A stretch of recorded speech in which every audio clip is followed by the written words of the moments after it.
March for justice কর্মসূচি পালন করতে গিয়ে সুপ্রিম কোর্টের সামনে থেকে আটক হয়েছেন বৈষম্য বিরোধী ছাত্র আন্দোলনের বেশ কয়েকজন শিক্ষার্থী। তাদের কর্মসূচিতে প্রথমে পুলিশ বাধা দিলেও পরে শিক্ষার্থীরা আদালত চত্বরে ঢুকে অবস্থান নেন। আন্দোলনকারীদের সঙ্গে একাত্মতা প্রকাশ করে বিক্ষোভ করেছেন বিএনপিপন্থী আইনজীবীরা। জাবেদ আক্তার জানাচ্ছেন বিস্তারিত। বুধবার দেশের সব আদালত, ক্যাম্পাস ও রাজপথে মার্চ ফর জাস্টিস কর্মসূচি পালন করা হবে। আগের দিন এমন ঘোষণা দেয় বৈষম্য বিরোধী ছাত্র আন্দোলন।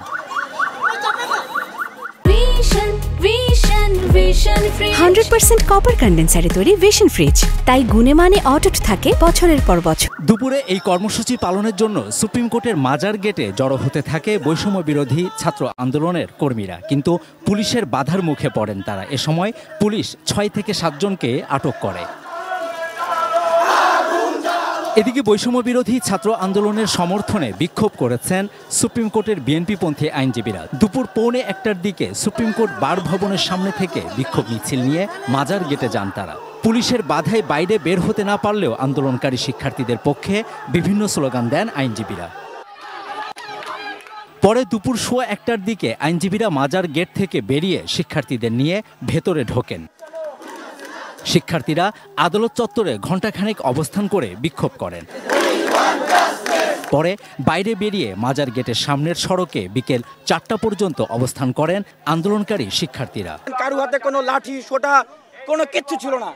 আমাদেরকে এখানে দাঁড়াতে দেয়নি পুলিশ প্রশাসন। আমাদের এখান থেকে কয়েকজন শিক্ষার্থীকে গ্রেফতার করে নিয়ে যাওয়া হচ্ছে। এদিকে ঢাকা বিশ্ববিদ্যালয়ের দোয়েল চত্বর ও শহীদ মিনারের সামনেও আন্দোলনকারী শিক্ষার্থীরা বিক্ষোভ করেছেন।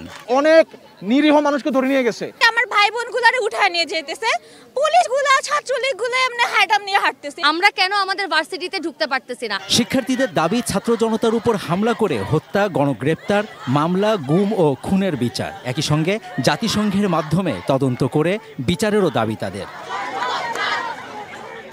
Jabed Akhtar, ATN news, Dhaka.